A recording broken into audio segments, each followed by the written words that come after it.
temple of thy spirit.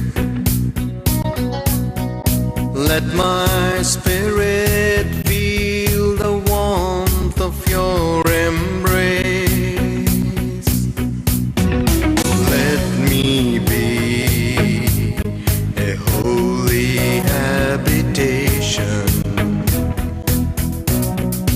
where your spirit is pleased to dwell. Oh Lord, I long to know your glory. Salt has got many functions. ఉప్పులో అనేక ప్రాధాన్యతలు ఉన్నాయి. In many countries where it's very cold మరి ఎక్కడైతే చల్లగా ఉండేటువంటి దేశాలుగా ఉన్నాయో and during winter they don't get food, ఈ యొక్క చలికాలంలో వారికి ఆహారము దొరకదు. they use salt to preserve the food for the winter. ఆ సమయంలో ఈ యొక్క వస్తువులను ఆహారాన్ని భద్రం చేసుకోవడానికి ఉప్పును ఉపయోగిస్తారు. Because they apply salt to the meat and the vegetables and they dry it, so it will last throughout the cold season. కూరగాయలకు అలాగే ఈ యొక్క మాంసానికి కూడా చలికాలం అంతటిలో కూడా పాడైపోకుండా ఉండడానికి కోసం అన్నట్లుగా వాటిని ఉప్పులో నానబెట్టుకుని ఉంచుకుంటారు. In the olden days, people used to do trading with salt. They used to use salt as money. పురాతన కాలంలో కూడా ఉప్పు అనేటువంటి దానిని ఆనాటి కాలంలో ధనముగా వారు ఉపయోగిస్తూ ఉండేవారు. Salt is very important. కనుక ఉప్పు చాలా ముఖ్యమైనటువంటిది. Of course, you take too much of salt, then you get hypertension. That's what I mean. అయితే ఉప్పు ఎక్కువగా తీసుకున్నట్లయితే దానివల్ల మనకు బీపీ వస్తుంది. దాని గురించి మనం మాట్లాడుకోవడం లేదు. కానీ So today's topic I want to talk about is the salt of the covenant. కనుక ఈ రోజున నేను ప్రత్యేకముగా ఉప్పు నిబంధనను గురించిన విషయాలు చెప్పబోతున్నాను. God also talks about salt. దేవుడు కూడా ఉప్పును గురించి మాట్లాడుతూ And ఉన్నాడు. we will come to that passage. ఆ యొక్క వాక్య భాగాన్ని మనం చూడబోతున్నాము. Salt has two functions. ఈ యొక్క ఉప్పులో రెండు ముఖ్యమైన భాగములు ఉంటాయి. One thing is it gives flavor to the food you eat. ఒకటి ఏమిటనగా మనం ఏదైతే ఆహారంలో దాన్ని వేసుకుంటామో ఆ ఆహారానికి రుచిని తీసుకుని వస్తున్నది. And the second thing it does, ఇక రెండో భాగం ఏం చేస్తుందనగా it keeps away corruption and fermentation and decay. అది చెడిపోవడం అనేటువంటిది కలగకుండా కూడా కాపాడుతూ ఉంటుంది. When we make all these pickles, ఎప్పుడైతే మనం పచ్చళ్ళు చేస్తూ ఉంటామో we soak it in salt. We put lot of salt to cure that pickle before making it. ఆ యొక్క పచ్చడిని తయారు చేయడానికి ముందుగా దానిని ఉప్పులో నానబెడుతూ ఉంటాము. దానివల్ల అది పాడు కాకుండా ఉంటుంది. It preserves it. కనుక పాడు చేయనివ్వకుండా ఉండేది ఉప్పు. We'll read a passage from the book of Leviticus chapter 2 verse 11 to 13. లేవి కాండము 2వ అధ్యాయము 11వ వచనం నుంచి 13వ వచనం వరకు ఉన్న వాక్య భాగాన్ని మనం చదువుదాము. No cereal offering that you bring to the Lord shall be made with leaven. For you shall burn no leaven or honey in any offering made by fire to the Lord. For because of their aid to fermentation as symbolic of corruption of the human heart. That is verse 11 and 12. మీరు యెహోవాకు చేయు నైవేద్యం ఏదియు పులిసి పొంగిన దానితో చేయకూడదు. ఎలయనగా పులిసినదైనను తేనె అయినను యెహోవాకు హోమము దహింపవలదు. And it says the next verse, every cereal offering you shall season with salt, which is a symbol of preservation. Neither shall you allow the salt of the covenant of your God to be lacking from your cereal offering. With all your offering you shall offer salt. 12-13 వచనాలను మనం చూసినట్లయితే ప్రథమ ఫలముగా యెహోవాకు వాటిని అర్పింపవచ్చును గాని బలిపీఠం మీద ఇంపైన సువాసనగా వాటిని అర్పింపవలదు. నీవు అర్పించు ప్రతి నైవేద్యమునకు ఉప్పు చేర్చవలను. నీ దేవుని నిబంధన యొక్క ఉప్పు నీ నైవేద్యము మీద ఉండవలను. నీ అర్పణలన్నిటితోనూ ఉప్పు అర్పింపవలను. God said, do not offer anything without the salt. దేవుడు ఏమని తెలియజేస్తున్నాడు? ఉప్పు లేకుండా ఏ బలి కూడా మనం అర్పించకూడదు. But he also said, don't offer with leaven or honey. ఇంకా మరొక విషయాన్ని దేవుడు ఏం చెబుతున్నాడు అనగా పులిసిన దానినైనా లేకపోతే తేనెతో ఉన్న దానిని కూడా మీరు అర్పించకూడదట. So why did he say leaven and honey? ఎందుకు ఇక్కడ పులిసినది లేకపోతే తేనెతో ఉన్నటువంటిది అర్పించకూడదు అంటున్నాడు? Leaven is something which is put into the dough and it spreads throughout the dough and it produces fermentation. ఎప్పుడైతే ఈ పులిసిన దానిని మనము ఆ పిండిని తీసుకుంటామో ఆ పిండి ఏం చేస్తుంది అనగా అది ఉబ్బుతూ ఉంటుంది. ఆ యొక్క పులిసినటువంటిది పిండి అంతటిలో కూడా చేరిపోతూ ఉంటుంది. And even honey, when it's mixed with things, the sweetness causes it to spoil after some time. అలాగే ఈ తేనెను కూడా దేనిలో మనము కలుపుతుంటే దాని వలన వచ్చేటటువంటి ఆ యొక్క తీయదనం అనేటువంటిది త్వరగా పాడైపోలాగును చేస్తుంటుంది. These are symbolic of corruption coming into your life. ఇది దేనికి సూచన కనబడుతున్నది అనగా మన జీవితంలోనికి ప్రవేశించే చెడుగునకు సూచనగా ఉన్నది. Leaven and honey talks of things which will infiltrate your life and defile your life. ఈ యొక్క పులుసునటువంటిది అలాగే తేనె అనేటువంటి విషయాలు ఏం చేస్తాయనగా మన యొక్క జీవితంలోనికి ప్రవేశించి మన జీవితాన్ని అంతటిని నాశనం చేస్తుంటాయి. Jesus said one thing, beware of the leaven of the Pharisees. యేసుక్రీస్తు ప్రభువారు ఏమి తెలియచేస్తున్నాడనగా పరిసయ్యుల యొక్క పులుసిన పిండిని గురించి జాగ్రత్త పడుడి అంటూ ఉన్నాడు. He said that is hypocrisy. అది వేషధారణతో కూడినటువంటిది అని చెబుతూ ఉన్నారు. Hypocrisy is a form of acting. ఈ వేషధారణ అనగా బయటికి కనబడేటువంటి రీతిగా ప్రవర్తించడం. You are something else inside and you try to show something else outside. లోపల మాత్రం మీరు మరొక రీతిగా ఉంటారు కానీ బయటకు కనబడడానికి మాత్రము చాలా మంచివారుగా కనబడుతుంటారు. In the Greek, when they talk of an actor, they say what a hypocrite. He's an actor. మరి గ్రీకు భాషలో మనం చూసినట్లయితే ఒక యాక్టర్గా పనిచేస్తున్నటువంటి వ్యక్తిని హిపోక్రేట్ అని పిలుస్తూ ఉంటారు. The word hypocrite means actor. ఈ యొక్క హిపోక్రేట్ అనేటువంటి పదానికి అర్థం ఏమిటనగా బయటకు కనబడేటువంటిగా ప్రవర్తించేవాడని. If we are hypocrites, that means we are also acting. ఎప్పుడైతే మనం వేషధారులుగా ఉంటూ ఉన్నామో మనము కూడా బయటకు కనబడే రీతిగా ప్రవర్తిస్తూ ఉన్నాం. We are hiding things in our life and showing something else to the people. మన జీవితంలో కొన్నిటినేమో దాచివేసుకుంటూ మిగిలినటువంటి రీతిగా ఉన్నట్లుగా ప్రవర్తిస్తూ ఉంటాం. God hates hypocrisy. అటువంటి వేషధారణను దేవుడు అసహించుకుంటాడు. He wants us to be open and honest and truthful in all things. మనం చేసే ప్రతి పనిలో కూడా అందరికీ సరైనటువంటిది కనబడాలి, లేకపోతే మనం చేసే దానిలో నమ్మకముగా ఉండాలి. There should not be any underhand dealings in us, hidden sins in us. మన జీవితంలో బాహ్యమైనటువంటి రీతిగా కాకుండా రహస్య పాపములు ఉండకూడదు. So many people hide the sins in their life and they show a righteous outward appearance, but there are hidden sins in their life. అనేకులైనటువంటి వారు బయటకేమో చాలా మంచివారుగా కనబడుతూ ఉంటారు కానీ లోపల మాత్రము ఎన్నో రహస్యమైన పాపాలను And దాచివేసుకుంటారు. I'm not just talking about young people. నేను కేవలం యవనస్తుల గురించే మాట్లాడడం లేదు. Many people nowadays are addicted to horrible things on the internet and the television. నేటి కాలంలో అనేకులైనటువంటి వారు ఈ యొక్క ఇంటర్నెట్లోను అలాగే టెలివిజన్లో వస్తూ ఉన్నటువంటి చాలా భయంకరమైనటువంటి దృశ్యాలను చూస్తూ ఉన్నారు. Very bad and immoral areas are there in the internet which are addicting young people. ఈ యొక్క నేటి కాలంలో యవనస్తులైనటువంటి వారిని ఇంటర్నెట్లో ఉండేటువంటి చెడు దృశ్యములు ఆకర్షిస్తూ ఉన్నాయి, వారిని బానిసలుగా చేసి వేస్తున్నాయి. Not only young people, many older people and elderly people also are addicted to those things. కేవలం యవనస్తులు మాత్రమే కాదండి, మరి మధ్య వయసులో లేనటువంటి వారు అలాగే పెద్ద వయసుకు ఉన్నటువంటి వారు కూడా ఈ యొక్క బానిసత్వంలోనే ఉన్నారు. And many people go to church and try to act very righteous, but they are having secret sins in their life. ఇక అనేకులైనటువంటి వారు సంఘానికి వెళ్ళినప్పుడేమో చాలా మంచివారుగా ప్రవర్తిస్తూ ఉంటారు కానీ వారి లోపల కూడా రహస్య పాపములు దాచబడి ఉన్నాయి. There is an interesting parable. It's found in the book of Matthew chapter 13. We won't read that. I'll just give you the gist. మరి మత్తయి సువార్త 13వ అధ్యాయంలో ఒక మంచి ఉపమానం కనబడుతున్నదండి. ఆ విషయాలు మనం చదవకపోయినప్పటికీ దానిలో ఉన్న భావ్యాన్ని మాత్రమే It గమనించబోతున్నాం. says a woman took 3 measures of meal, that means flour. అక్కడ ఏమని రాయబడుతున్నదనగా ఒక స్త్రీ 3 గుప్పుల పిండిని తీసుకుంటూ ఉన్నది, And she put lemon in it. దానిలో పులుసిన దాన్ని కలుపుతూ ఉన్నది. And all the 3 measures got leavened. ఎప్పుడైతే అది కలిపినదో ఆ 3 గుంపుల పిండి అంతయు కూడా పులిసిపోతూ ఉన్నది. It's interesting why the parable mentions 3 measures of meal. అక్కడ మనం గమనించినట్లయితే ఎందుకు ఆ స్త్రీ కేవలము 3 గుప్పెళ్ళ ఈ పిండినే తీసుకున్నది అనేటువంటిది గమనించాలి. See, when we allow sin to remain in our life, ఎప్పుడైతే పాపం అనేటువంటి దాన్ని మన జీవితంలో ఉండేటువంటి రీతిగా మనం ఒప్పుకుంటామో, when we allow the leaven of hypocrisy to enter our lives, ఈ యొక్క వేషధారణ అనేటువంటి పులిసిన పిండి ఎప్పుడైతే మన జీవితంలో వచ్చే రీతిగా మనం ఒప్పుకుంటామో, our 3 areas of our life are affected. మన జీవితంలో ఉన్నటువంటి 3 భాగములు దానివల్ల ప్రభావితం చేయబడతాయి. Man is made of your body, your soul and your spirit. మనము మానవులైనటువంటి వారు శరీరాత్మ ప్రాణములు అనేటువంటి 3 భాగములుగా తయారు చేయబడతాయి. When you allow hypocrisy to enter your life, it will spoil all the 3 areas. కానీ ఎప్పుడైతే నీవు వేషధారణ అనేటువంటి ఈ యొక్క పులిసినటువంటి పిండిని నీ జీవితంలో రావడానికి ఒప్పుకుంటావో అప్పుడు నీ జీవితంలో ఉన్న ఈ 3 భాగములు కూడా ప్రభావితం చేయబడతాయి. In the book of 1 Thessalonians chapter 5 and verse 23, మొదటి తెస్సలోనికు రాయబడినటువంటి పత్రిక 5వ అధ్యాయము 23వ వచనాన్ని గనుక మనం చదువుతున్నట్లయితే, it says, "The very God of peace sanctify you wholly, and I pray God that your whole spirit, your soul and your body be preserved blameless unto the coming of our Lord Jesus Christ."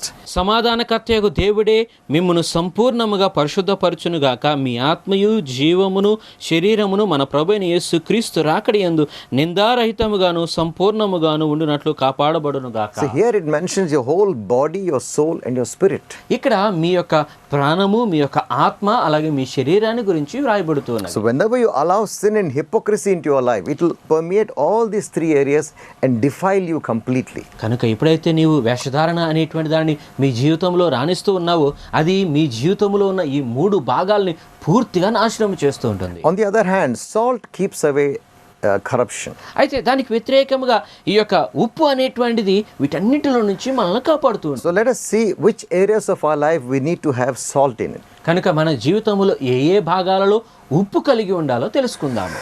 The first area is to have salt in your own life and in your relationship with others. మొట్టమొదటిగా ఈ యొక్క ఉప్పు అనేటువంటి దాన్ని మీ జీవితంలో కలిగి ఉండాలి, అలాగే ఇతరులతో మీ సంబంధములలో కలిగి ఉండాలి. The Bible says in Mark chapter 9 and verse 49 to 50. Mark సువార్త 9వ అధ్యాయం 49 నుంచి 50 వరకు ఉన్న వాక్య భాగాన్ని కనుక మనం చూస్తే, Everyone shall be salted with fire. Salt is good, but if the salt has lost its saltiness, how can you restore the saltiness to it?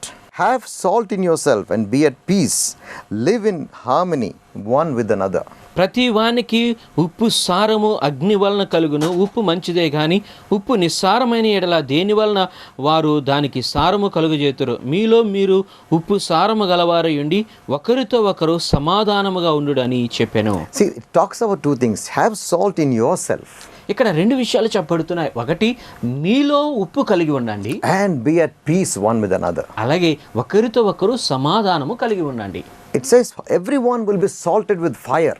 ఇక్కడ ప్రతి ఒక్కరూ కూడా అగ్ని చేత ఉప్పు పొందబడుతున్నారని తెలియబడుతున్నది. Salt does one thing we already mentioned. It keeps away corruption from us. ఇక్కడ మొట్టమొదటిగా ఉప్పు అనేటువంటిది మనలో ఉన్నటువంటి తప్పిదములు లేకుండా చేస్తుందని ముందుగానే చెప్పుకున్నాము. Fire does something. It burns away all the dead and useless things in your life. అయితే అగ్ని ఏం చేస్తుంది అనగా మీలో ఏదైతే ఉపయోగము లేనటువంటి రీతిగా ఉన్నదో వాటన్నిటిని కూడా అది కాల్చివేస్తుంది. You need to have this thing in your heart. కనుక నీ యొక్క హృదయంలో వీటిని నీవు కలిగి ఉండాలి. Salt means we live in righteousness and holiness. ఉప్పు అనేటువంటిది ఏమిటి అనగా మనము నీతిలోను అలాగే పరిశుద్ధతలోను జీవించుటగా ఉంటుంది. We don't allow sin to remain in our lives. మన జీవితంలో పాపం అనేటువంటి దాన్ని మనం ఉంచుకోకూడదు. Jesus said one thing. యేసుక్రీస్తు ప్రభువారు ఒక విషయం, If your eye causes you to sin, cut it out, he said. ఒకవేళ నీ కన్ను పాపము చేయులాగా నిన్ను ప్రేరేపించినట్లయితే దాన్ని పెరికి వేసుకో అంటూ It's ఉన్నాడు. better to enter heaven with one eye than having two eyes and going to hell.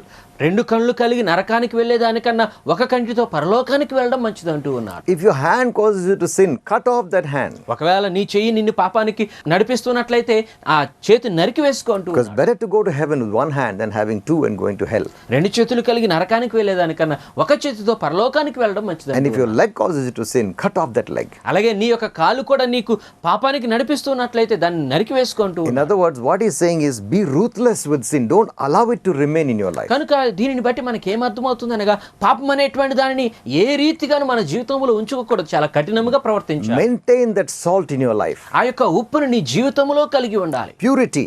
ఆ యొక్క పరిశుద్ధత, Keep away all things which will defile you. నిన్ను నాశనానికి నడిపించే ప్రతి దానిలో నుంచి నువ్వు దూరంగా ఉండు. Never allow things to remain in your life. నీ జీవితంలో అవి ఉండేటువంటి రీతిగా ఒప్పుకోవద్దు. Don't have hidden sins in your life. నీ జీవితంలో రహస్యమైన పాపాలను ఉంచుకోవద్దు. The second thing is be at peace one with another. ఇక రెండవది ఏమిటనగా ఒకరితో ఒకరు సమాధానము కలిగి ఉండండి. In other words, have salt in your relationship with others also. అనగా ఇతరులతో నీ సంబంధంలో కూడా ఈ ఉప్పు కలిగినటువంటి రీతిగా జీవించాలి. In the book of Romans chapter 14 and verse 19, రోమాపత్రిక 14వ అధ్యాయము 19వ వచనంలో గనక మనం చూసినట్లయితే, we pursue the things that make for peace and the building up of one another. కాబట్టి సమాధానమును పరస్పర క్షేమాభివృద్ధిని కలుగజేయు వాటిని ఆసక్తితో అనుసరింతుము. We have to go after the things which will make for peace between brothers and between other people. సహోదరులతోనూ అలాగే ఇతరులతో సమాధానమును కలుగు చేసే వంటి వాటి కొరకు మనం ప్రాకులాడవలసిన వారమైన, That is your salt in your relationships. అనగా ఇతరులతో నీ సంబంధంలో ఉప్పు కలిగి ఉండడం అంటే అదే. The word of God says, దేవుని యొక్క వాక్యం ఏం చెప్తుంది? Blessed are the peacemakers, for they shall be called the children of God. సమాధానపరచువారు ధన్యులు, వారు దేవుని బిడలుగా పిలువబడతారని చెబుతూ ఉన్నది. Unfortunately, most of us, we put petrol into the fire. అయితే ఇక్కడ మనం గమనించినట్లయితే దుఃఖకరమైనటువంటి విషయం ఏమిటనగా అగ్ని మండుతూ ఉన్నప్పుడు దానిలో ఇంకా పెట్రోల్ పోసే వారముగా Instead of bringing peace and solving the problem, we add to the problem. సమస్యను పరిష్కారం చేసి వారి మధ్య సమాధానం తీసుకుని రావడానికి బదులుగా ఆ యొక్క సమస్యను ఇంకా పెద్దది చేస్తూ ఉంటాం. How many people have misunderstandings with people and they don't set right with people. అనేకులైనటువంటి వారు ఇతరులతో అసమాధానం కలిగి ఉన్నప్పటికీ కూడా దాన్ని వారు సరి చేసుకుండానే ఉండిపోతారు. And they keep that anger and resentment in their heart throughout their life. కనుక వారి జీవితకాలం అంతా ఈ కోపాన్ని ద్వేషాన్ని తమలోనే ఉంచుకుంటారు. And yet we say, oh, we serve the living God. అయినప్పటికీ మనం ఏం చెబుతాం అనగా సజీవుడైన దేవుని మేము ఆరాధన చేస్తాం. Oh, we worship him with very sweet words. ఎంతో మంచి మాటలతో ఆయన ఆరాధన చేస్తూ ఉంటాం. But we don't forgive the brother who has hurt us. కానీ మనకు కోపం కలిగించినటువంటి వ్యక్తిని మనం క్షమించలేము. We don't maintain the salt in our relationship. మన యొక్క బంధములలో ఆ యొక్క ఉప్పును మనం కలిగి ఉండడం లేదు. Jesus said one thing. యేసుక్రీస్తు ఒక విషయం, If you come to the altar ఎప్పుడైతే నీవు దహన బలిని అర్పించడానికి వస్తావు and you bring your gift for an offering, ఈ యొక్క బలిగా అర్పించడానికి నీవు తీసుకుని వచ్చినటువంటి దాన్ని, and if you remember ఆ సమయంలో ఒక విషయాన్ని గుర్తొస్తాయి, that your brother has something against you, నీ యొక్క సహోదరుడు నీకు వ్యతిరేకంగా తప్పు చేస్తాడని, he said, leave your gift at the altar. నీ యొక్క బలిని బలిపీఠం దగ్గర విడిచిపెట్టి Go and be reconciled with your brother. నీ సహోదరుని దగ్గరికి వెళ్ళి అతనితో సమాధాన పడమంటూ ఉన్నాడు. Then come and offer your gift. అప్పుడు నీ యొక్క బలిని బలిపీఠం మీద అర్పించు. If we don't do that, నీవు అలా చేయకపోయినట్లయితే, if we keep that misunderstanding and anger in our heart, నీ యొక్క హృదయములో ఆ యొక్క కోపాన్ని అలాగే then when ఉంచుకున్నట్లయితే, we come to offer our sacrifices to God, our praises, God won't hear us. దేవుని సన్నిధానంలో వచ్చి మనము బలులను అర్పించిన మన యొక్క కృతజ్ఞతను చెల్లించినప్పటికీ దేవుడు వాటిని అంగీకరించాడు. Because we are not obeying the word of God. ఎందుకనగా మనము దేవుని వాక్యానికి విలువ ఇవ్వడం లేదు. It's very important that when we study the word, we obey the word of God. దేవుని యొక్క వాక్యాన్ని మనం చదువుతున్నప్పుడు దాని ప్రకారంగా చేయడం చాలా If ముఖ్యమైనటువంటి. you just read it and don't apply it, you're a foolish man. నీవు కేవలం చదువుతూనే దాన్ని పాటించకుండా ఉన్నట్లయితే దాన్ని మించిన మూర్ఖత్వం మరొకటి ఉండదు. Jesus said, యేసు ఏం చెబుతున్నారు? any man who hears my words and does not do them నా యొక్క మాటలు విని వాటి ప్రకారంగా చేయని వాడు is like a man who built his house on the sand. తన యొక్క ఇంటిని ఇసుక మీద నిర్మించిన వాడితో సమానం అంటున్నాడు. When the storm comes and the wind blows, ఎప్పుడైతే తుఫాను వస్తుందో గాలి దాన్ని కొడుతూ ఉంటుందో their house will fall. ఆ యొక్క ఇల్లు పడిపోతుంది. Great will be the destruction. అతని యొక్క నాశనము భయంకరం. But whoever hears my words and obeys them, కానీ ఎవరైతే నా మాట విని దాని ప్రకారంగా చేస్తారో he is like a man who built his house on the rock. అతడు ఒక కొండ మీద తన ఇంటిని కట్టుకున్నటువంటి వానితో సమానం. When the storm comes and the wind blows, ఎప్పుడైతే తుఫాను వచ్చినా లేకపోతే గాలి ఆ ఇంటిని కొట్టినప్పటికీ that house will not fall because it is founded on the rock. ఆ యొక్క ఇల్లు రాతి మీద నిర్మాణం చేయబడినది కాబట్టి ఆ ఇల్లు పడిపోదు. So if we read the word of God and study the word of God, కనుక మనము దేవుని యొక్క వాక్యాన్ని చదువుతూ దాన్ని అధ్యయనం చేస్తూ ఉన్నప్పుడు we need to apply the word in our lives, in our day-to-day life. మన యొక్క జీవితంలో ప్రతిరోజు ఆ వాక్యాన్ని అనుసరించి జీవించాలి. It's only when we walk in obedience, ఎప్పుడైతే మనం విధేయతలో నడుస్తామో that is when the salt is maintained in your life. అప్పుడే నీ జీవితంలో ఉప్పు అనేటువంటిది ఉంచబడుతూ ఉంటుంది. That is how you'll be able to maintain salt in your relationships with others. అప్పుడే నీవు ఇతరులతో నీ సంబంధములలో కూడా ఉప్పును కలిగి ఉండగలుగుతావు. Titus, it says, the man of God should not strive and fight with people. తీతుకు పత్రికలు మనం చూసినట్లయితే దైవజనుడు ఇతరులతో పోరాడి వారితో విభేదం పెట్టుకోడు అంటున్నారు. Some people have a nature of fighting nature. కొందరు ఎలాగూ ఉంటారనగా ఎప్పుడు కూడా దెబ్బలాటలు వెళ్ళడానికే కలిగి ఉంటారు. Easily they get very angry. వారు ఊరకనే కోపాన్ని తెచ్చుకుంటున్నారు. And in that anger they'll speak so many things. ఆ యొక్క కోపములో ఏమేమి మాటలు మాట్లాడతారో తెలియదు. And they destroy relationships. అలాగున తమ యొక్క సంబంధాలని వారు నాశనం చేసుకుంటారు. But as we read, Paul says, do the things which will edify one another. అయితే ఒకరికొకరు క్షమాభివృద్ధి కలుగు చేసేటువంటి పనులనే మీరు చేయండి అని పౌలు చెబుతున్నారు. Things which will build up the other person. ఇతరులను నిర్మాణం చేయగలిగినటువంటి పనులు మాత్రమే మీరు చేయండి. That is how we maintain the salt in our relationship with others. అలాగే ఇతరులతో మన సంబంధంలో ఉప్పును మనము కలిగి ఉండగలుగుతాం. When we always seek the good of the other person. ఇతరుల యొక్క మంచిని ఎప్పుడైతే మనం కోరుకుంటూ ఉంటామో, When we don't just seek our own things but the good of the others. కేవలం మన కొరకు మాత్రమే కాదు కానీ ఇతరుల కొరకు మంచిని మనం ఆలోచన చేస్తూ ఉన్నాం. Jesus himself gave his life for us. యేసుక్రీస్తు ప్రభువారే స్వయముగా తన జీవాన్ని మన కొరకు ఇచ్చి ఉన్నారు. How much more we should lay down our life for the others. అప్పుడు మనం ఎంతగా మనం ఇతరుల కొరకు జీవం ఇవ్వగలుగుతాం. When Jesus washed the feet of his disciples the night before he was crucified. యేసుక్రీస్తు ప్రభువారు సిలువలో మరణించడానికి ముందు రాత్రి తన యొక్క శిష్యుల యొక్క పాదాలను కడుగుతూ ఉన్నప్పుడు He said, your Lord and Master have done this to you. నీ యొక్క ప్రభువును నాయకుడైనటువంటి నేను మీ కొరకు ఎలాగ చేస్తున్నప్పుడు Do also the same one to another. మీరు కూడా ఒకరి ఎడల ఒకరు ఇలాగునే చేయుడు అంటూ ఉన్నారు. Remember, ఒక విషయాన్ని గుర్తించు. in our relationships we have to maintain the salt. కనుక మన యొక్క బంధములలో ఈ యొక్క ఉప్పును మనం కలిగి ఉండాలి. The flavor of Jesus Christ. యేసు క్రీస్తు ప్రభు వారి యొక్క రూపాన్ని కలిగి ఉండాలి. The beauty of Jesus Christ. యేసు క్రీస్తు యొక్క సౌందర్యాన్ని కలిగి ఉండాలి. Jesus said one thing. యేసు ఒక్క విషయాన్ని By చెప్తున్నారు. this shall all men know that you are my disciples. దీనిని బట్టి మీరు అందరూ కూడా నా శిష్యులని లోకమంతయు గ్రహించునని By the love you have one for another. మీరు ఒకరి ఎడల ఒకరు కలిగి ఉన్నటువంటి ప్రేమను బట్టి. So if we as believers fight with each other and have enmity with each other, కనుక విశ్వాసులుగా మనం ఒకరితో ఒకరు పోరాడుకుంటూ ఒకరితో ఒకరు మరి శత్రుత్వాన్ని కలిగి ఉన్నప్పుడు then how can the world know that we are the disciples of Jesus? అప్పుడు మనము దేవుని యొక్క శిష్యులమన్న విషయాన్ని లోకం ఎలా గుర్తించగలుగుతుంది? We have to learn one thing. ఒక విషయాన్ని మనం నేర్చుకోవాలండి. Many of us, instead of being witnesses to the world, we are actually spoiling the witness of Christ. మనలో అనేకులైనటువంటి వారు ఈ లోకానికి యేసు కొరకైన సాక్షులు ఉండడానికి బదులుగా ఈ లోకం ఎదుట యేసును మనం అవమానపరచు. Because we don't have that salt in us. ఎందుకనగా మనలో ఆ ఉప్పు లేదు కనుక. We have anger. మనలో కోపం ఉన్నది, We have bitterness, మనలో ద్వేషం ఉన్నది, unforgiveness. ఇతరులను క్షమించలేకపోవడం But అనేది. Jesus said, if you don't forgive those who sin against you, neither will your heavenly Father forgive you. యేసుక్రీస్తు ప్రభువారు ఏమని చెబుతున్నారనగా, నీ యొక్క సహోదరుని నీవు క్షమించలేకపోయినట్లయితే పరలోకమందున నీ తండ్రియు నిన్ను క్షమించడు. It's very important that you maintain that salt. కనుక ఆ ఉప్పును నీవు కలిగి ఉండడం చాలా ముఖ్యమైనది. Otherwise, on the day when we stand before God, లేకపోతే నీవు దేవుని ఎదుట నిలబడేటువంటి ఆ రోజున you may say, Lord, I have did so many things for you. నీవు ఒకవేళ దేవా నీ కొరకు నేను ఎన్నో విషయాలు చేశాను, I have preached your word. నీ యొక్క వాక్యాన్ని నేను బోధించాను, I have given to the poor. నేను పేదలకు ఇచ్చాననేవచ్చు, I have done so many things. నేను అనేక విషయాలు చేశాను. But Paul says, if you don't have love, whatever you have done is just a waste. కానీ పౌలు ఏం చెబుతున్నాడు అనగా, నీవు ప్రేమ లేకపోయినట్లయితే నీవు ఏమి చేసినా వ్యర్థమే. Maintain the salt, the beauty, the love of Jesus in your life. కనుక ఆ యొక్క ఉప్పును, దేవుని యొక్క ప్రేమను, యేసు రూపాన్ని నీలో కలిగి ఉండు. Love your brothers and sisters. నీ యొక్క సహోదర సహోదరులను ప్రేమిస్తూ ఉండు. And love even all those who are not in the faith, also love them with the love of Jesus. ఒకవేళ నీ విశ్వాసములు లేకపోయినప్పటికీ నీకు కూడా యేసు ప్రేమతో ఇతరులను నీవు ప్రేమిస్తూ. Don't just love your brothers and sisters and hate the others. No. కేవలము నీ సహోదరులను మాత్రమే ప్రేమిస్తూ ఇతరులను ద్వేషించవద్దు. Bible says God so loved the world, everyone. Bible ఏం చెబుతుందనగా, దేవుడు లోకమును అనగా ప్రతి ఒక్కరిని ఎంతగానో ప్రేమించాను. He gave his only begotten son. తన యొక్క అద్వితీయ కుమారుని ఇచ్చి వేస్తూ ఉన్నాడు. If God loves the world, how much we should also love the world. దేవుడే లోకాన్ని ప్రేమిస్తూ ఉన్నప్పుడు మనం ఇంకెంతగా ఈ లోకాన్ని The ప్రేమించాలి. people who are lost, we should love them. నశించిపోతూ ఉన్నటువంటి వారిని మనం ప్రేమించాలి. But let it start with your loving your brothers and sisters who are in the faith. Start with that.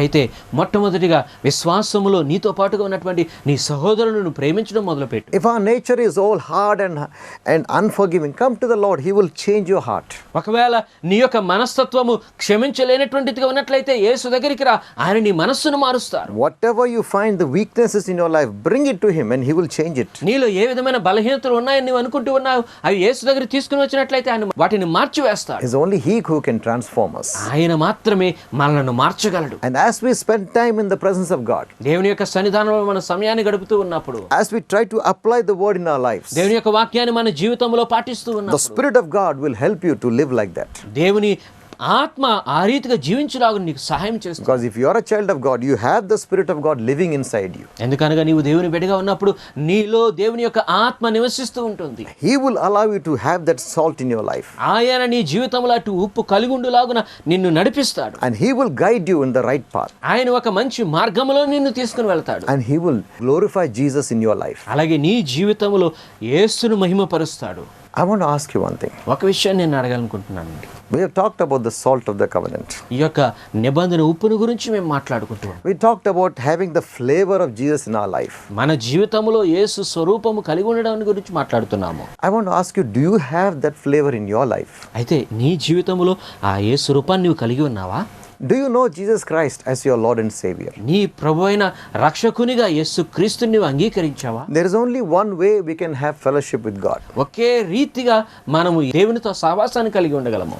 God has made only one way. కేవలం ఒక్క మార్గాన్ని దేవుడు సిద్ధం చేశాడు. Human beings have made hundreds and thousands of ways. మానవులైనటువంటి వారు వందల కొలది వేల కొలది మార్గాలను చేసుకున్నారు. But God has made only one way. కానీ దేవుడు ఒకే ఒక మార్గాన్ని ఏర్పాటు The చేశాడు. Bible says, God so loved the world that he sent his only begotten Son, that whosoever believes in him should not perish but have everlasting life. Bible గ్రంథంలో మనం చూసినట్లయితే దేవుడు లోకమును ఎంతో ప్రేమించను కాగా తన అద్వితీయ కుమారుని యందు విశ్వాసం ఉంచువారు నశింపక నిత్య జీవం పొందవలనని ఆయనను అనుగ్రహించినని If తెలియజేస్తుంది. you want to come into fellowship with God, దేవునితో నీవు సహవాసములోనికి రావాలనుకున్నట్లయితే, if you want the Spirit of God to live inside you, దేవుని యొక్క ఆత్మ నీలో నివసించాలనుకున్నట్లయితే, if you want to show the beauty of Christ, God in your life, నీ జీవితంలో దేవుని యొక్క సౌందర్యాన్ని వ్యక్తం చేయాలనుకున్నట్లయితే, then you have to accept Jesus Christ into your life. అప్పుడు ఖచ్చితంగా యేసుక్రీస్తుని నీ జీవితంలోనికి అంగీకరించు. You have to believe that he died on the cross for your sins. నీ పాపముల కొరకే యేసు సిలువలో మరణించాడని నీవు నమ్మాలి. You have to believe that he rose again because he's the Son of God. ఆయన దేవుని కుమారుడు కాబట్టి తిరిగి ఆయన పునరుద్ధరణ లేచి ఉన్నాడని నమ్మాలి. And then you have to ask him to be your Lord and Master. అప్పుడు నీ ప్రభువుగా నాయకునిగా ఉండమని నీవు అడగాలి. The minute you take that step, ఎప్పుడైతే ఆ యొక్క అడుగు నీవు వేస్తావో, when you sincerely turn your heart towards Jesus, హృదయపూర్వకముగా ఎప్పుడైతే నీవు యేసు వైపు తిరుగుతావో, that is the moment when God will reach out and touch your life. ఆ క్షణములోనే దేవుడు నీ యొక్క జీవితాన్ని ముడతాడు. And that is the moment he will put his Holy Spirit into your life. ఆ క్షణములోనే తన యొక్క పరిశుద్ధాత్మను నీ జీవితంలోనికి And పంపిస్తాడు. you will have the hope that I will go to heaven to be with God. నేను తప్పక పరలోకానికి వెళ్ళి దేవునితో ఉంటాననే నిరీక్షణ నీకు కలుగుతుంది. There is only one life. ఒకే జీవితం ఉన్నదని. You do not have a second chance. మనకి రెండో ఛాన్స్ లేదు. Make the right step today. కనుక ఈ రోజే మంచి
అప్పుడు దేవుని యొక్క ఆత్మ నిన్ను సర్వసత్యములోనికి నడిపిస్తుంది. God bless you. దేవుడు మిమ్మల్ని దీవించునుగా. I will see you next week. మరలా వచ్చే వారం కలుసుకుందాము.